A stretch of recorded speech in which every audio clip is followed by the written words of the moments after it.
अस्सलामुअलैकुम, welcome to my channel. कैसे हैं आप सब? उम्मीद करती हूँ खैरियत से होंगे, जहाँ होंगे हिफ्ज़ व अमान के साथ होंगे।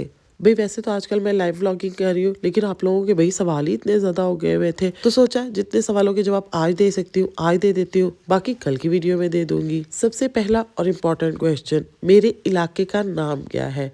तो मैंने ये बात पहले भी बताई थी कि मैं अपर दीर से बिलोंग करती हूँ और मेरे इलाके का नाम है निहाग दरा। और दूसरा सवाल कि मुझे पश्तो आती है? बिल्कुल जी, मुझे बड़ी टाइट किस्म की पश्तो बोलनी आती है, लेकिन मेरा उर्दू एक्सेंट इसलिए अच्छा है क्योंकि मेरी बर्थ एंड ब्रॉड लाहौर की है, जिसकी वजह से ना सिर्फ मैं उर्दू बहुत अच्छी बोलती हूँ बल्कि मैं पंजाबी भी बड़ी टाइट बोलती हूँ। फिर जी कि हमारा इन सब घरों में अपना घर कौन सा है, यानी कि जो हमारा जाती घर हो, तो वो कोई भी नहीं है।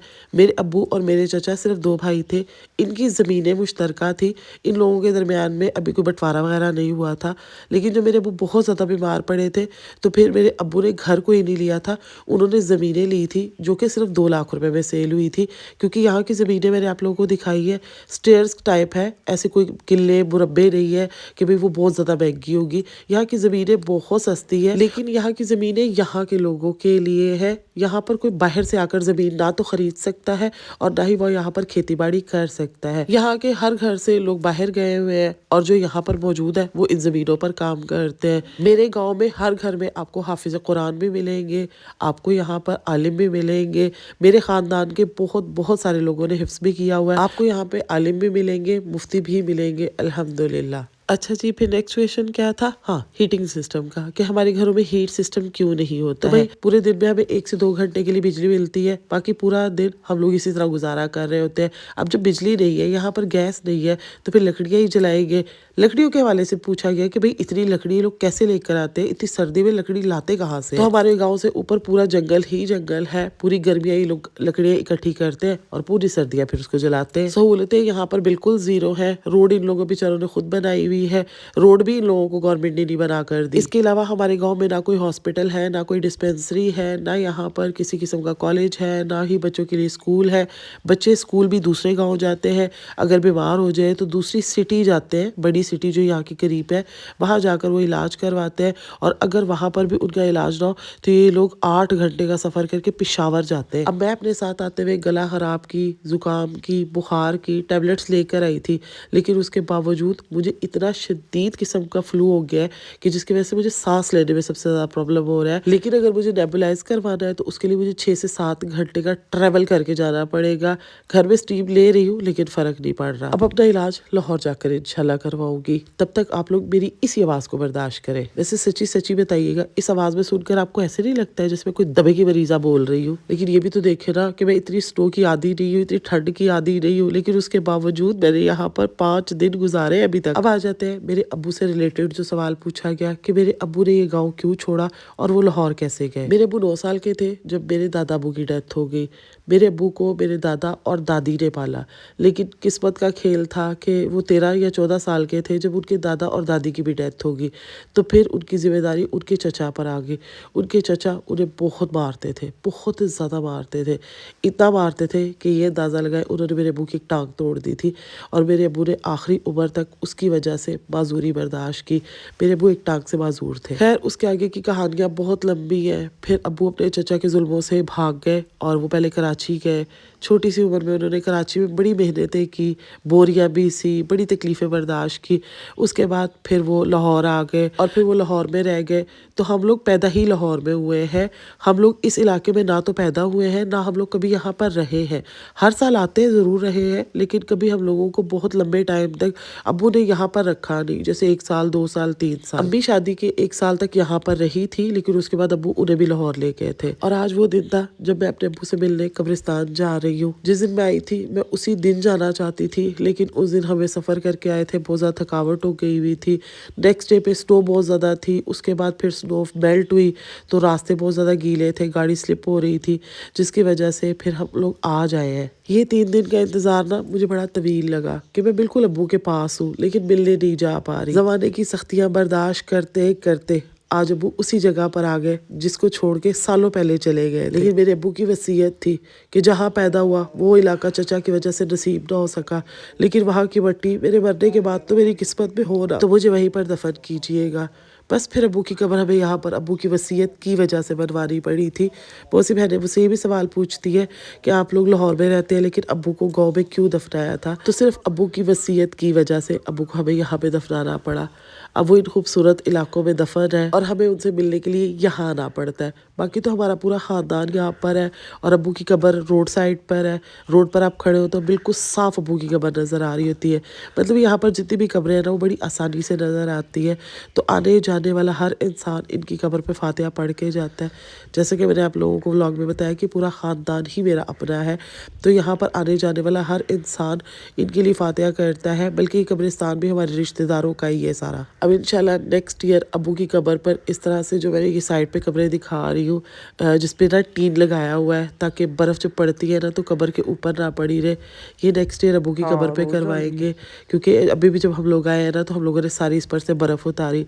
वो तो खैर दुनिया से जा चुके हैं, उनको क्या पता बर्फ़ पड़ रही है, बारिश पड़ रही है। लेकिन हम इंसान है ना, मुझे ऐसा लग रहा था जैसे मेरे अब्बू को बहुत सर्दी लग रही होगी। और मैं कितनी देर यहाँ पर ना हिचकियाँ लेके रोती रही, मुझसे हिम्मत ही नहीं हो रही थी कि मैं वापस चली जाऊँ। लेकिन फिर मेरे चचा ने अपनी लाठी हिलाई और ऐसी कोई लहरा कर मुझे दिखाई ना कि मैं कुटूंगा अगर तो मजीद और रोई। बस फिर मुझे अपने आंसू को बैक ले जाना पड़ा। फिर ऐसे गायब किए मैंने कि नजर भी नहीं आए। मेरे अब्बू लोग सिर्फ 2 भाई और 1 बहन थी। मेरी पप्पो की भी डेथ हो चुकी हुई है, मेरे अब्बू की भी। अब हमारे सिर्फ एक चचा ही रह गए। बाकी इसके अलावा 100 फुफिया 100 चाचा तो हमारे मौजूद है ही, लेकिन सगे जो है वो यही सिर्फ एक चचा है। और ये हमें बहुत बहुत ज़्यादा प्यार करते हैं क्योंकि ये सारी ज़िंदगी अपने भाई से बहुत दूर रहे, जिसकी वजह से ना ये अब हम लोगों से बहुत ज़्यादा अटैच है। और इन्होंने अपने बच्चों को भी वसीयत की हुई है कि मैं अगर नहीं रहूँगा ना, अल्लाह ताला इन्हें ज़िंदगी दे, मैं इनका वाला झटका नहीं बर्दाश्त कर पाऊँगी। लेकिन अगर मुझे कुछ होता है ना तो मेरे ये बच्चे यहाँ पर हमेशा आएंगे और इनकी हमेशा वही इज्जत होगी जो कि मेरी ज़िंदगी में है। वैसे मेरे चाचू घर पर नहीं रहते हैं, माशाल्लाह से उनके 4 बेटे हैं। अपने किसी एक बेटे के घर में होते हैं, कभी दूसरे बेटे के घर में होते हैं, फिर इनका अपना भी घर है अलग से, कभी वहाँ पर होते हैं। लेकिन जब हम आते हैं यहाँ पर, चाहे हम 1 दिन रहे, 1 हफ्ता रहे, 1 महीना रहे, ये हमारे साथ ही रहते हैं जहाँ फिर हम मर्जी रहे। बस फिर इनकी लाठी होती है और हमारी बातें होती है। जैसे इन्हें हमारी कोई बात टेढ़ी लगती है ना, ये अपनी लाठी घुमाते हैं और हमारी बातें सीधी हो जाती है। मेरे अब्बू और मेरे चाचा की आदतें बहुत ज़्यादा मिलती है। ये अक्सर जब बोल रहे होते हैं ना, मुझे ऐसा लगता है मेरे अब्बू बोल रहे हैं। मैं इनकी आवाज़ की वजह से भी इनसे बहुत ज़्यादा करती हूँ कि मुझे हसरत होती है मैं अपने अब्बू की आवाज़ सुनूँ। लेकिन अब चूँकि वो जा चुके हैं तो मैं आवाज़ नहीं सुन सकती, लेकिन इनकी आवाज़ सुनकर ना मेरे दिल को सुकून आ जाता है। खैर जी, मज़ीद अगर आप लोग कोई और सवाल होंगे तो ज़रूर से कमेंट सेक्शन में पूछिएगा, मैं उनका जवाब नेक्स्ट वीडियो में देने की कोशिश करूँगी। मैं अपने चाचा से कह रही हूँ मुझे लाठी दे दे। मुझे लाठी दे दे, आपको आप वैसे ही जाए मुझे लाठी पकड़ा दे, मैं लाठी के साथ चलती हूँ। हाइकिंग मुश्किल है, मुश्किल अमर है। अम्मी को भी ज़बरदस्ती ले आए, जिस दिन से आई है उस दिन से निकली ही नहीं। ये रास्ता रोड से बिल्कुल थोड़ा सा ऊपर था तो ले आए। हमने कहा अम्मी अल्लाह मालिक है। वैसे तो माशाल्लाह ठीक है, फिर भी एहतियात। ये इनका घर है भाई, यहाँ पे रोड पे चलते चलते हमें उतार लेते हैं। आ जाओ इधर। किधर भागे जा रहे हो, तो कैच कर लेते हैं हमें। और रुबीना हर जगह चाय पीने पहुंच जाती है। रुबीना आए हाय चाय और आए हाय चाय और खाना भी है। हाँ, रुबीना मूंगफली की ट्रे लेके जा रही है। रुबीना मैंने खानी है। इनके ना घर में से सेहन में ना बर्फ पड़ी हुई है। यहाँ पर ना इस तरह से अगर गेट्स बनाते हैं ना तो फिर ना आगे वाला जो हिस्सा है ना, जो पहाड़ी के उस साइड का हिस्सा है, जो रोड नहीं होता जहाँ पे, वहाँ पर ना ओपन छोड़ते हैं।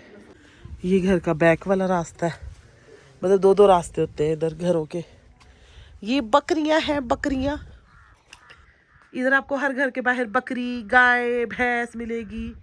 मुझे वेलकम कर रही है मुंह हिला हिला के।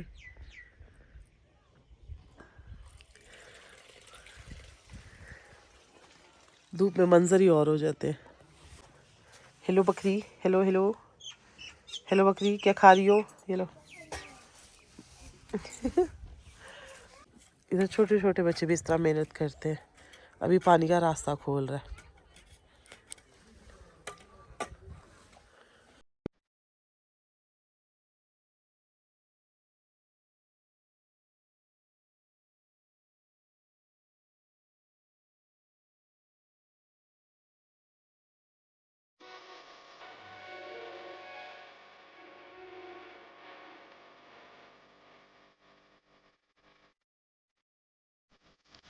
कहता शूज कीचड़ वाले हो जाए ना तो बर्फ से साफ कर लो। अब हो रहा बर्फ से डर रहा है। अच्छा शूज नहीं पहने हुए? इसको देख कैसे खड़ी हुई है। अरीबा सके सना, ये मेरी फेवरेट बच्ची है यहाँ की, सारा दिन हमारे आगे पीछे होती रहती है।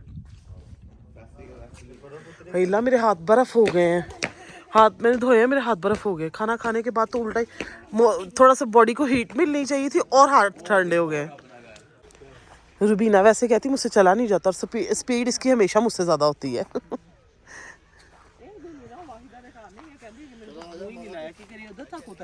वाहिदा दे घर हाँ चल चल वो कहेगी जब मुझसे तो मेरे चाचू की भी स्पीड अच्छी है। ये देख लाठी पकड़ के आराम से जा रहे हैं। चलते हैं घर। ये गाड़ी का और ना रोड का सिर्फ इतना सा हुआ है। खाली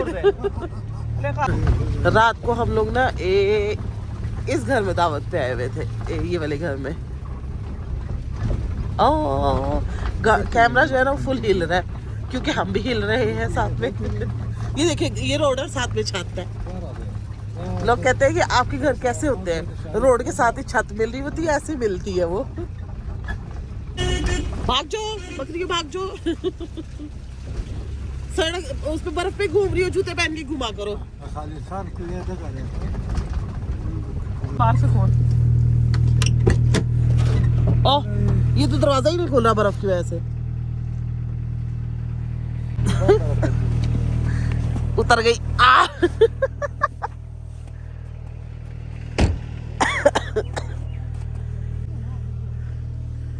अब हम जा रहे हैं इस घर। ये मेरे चौथे कजन का घर है। रुबीना तेरे सारे कपड़े पीछे मट्टी मट्टी हो गए।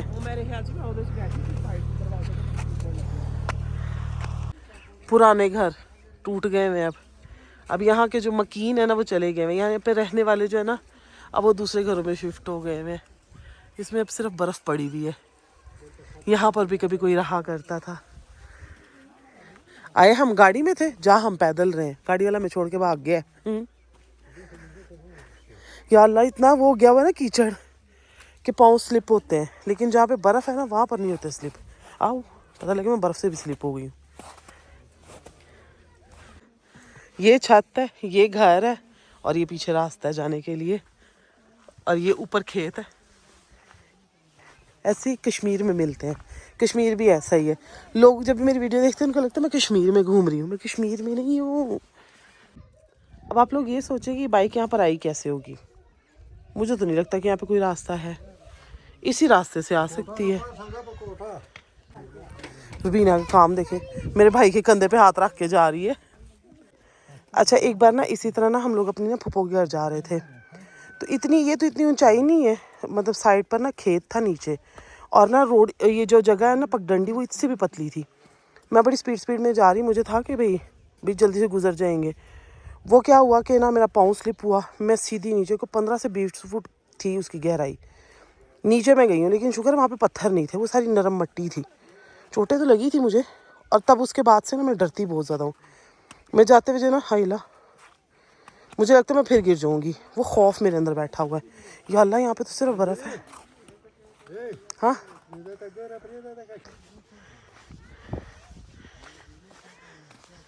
खतरनाक रास्ते। किधर ऊपर जा कता बरा जू चाचा बरा। चले भाई घर के करीब पहुंच गए। ये है हमारा घर। नहीं ये हमारा नहीं है। हाँ मुझे अपने घर का ही नहीं पता चला, किसी और का है। हमारा आगे है। यहाँ पे तो रास्ता ही बड़ा बारीक है भाई, सारा तो स्नो ने कवर किया हुआ है।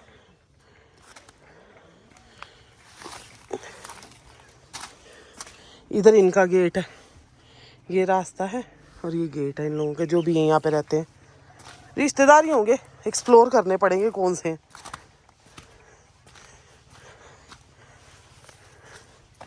बर्फ पिघल पिघल के ना पानी इस तरह से आ रहा है।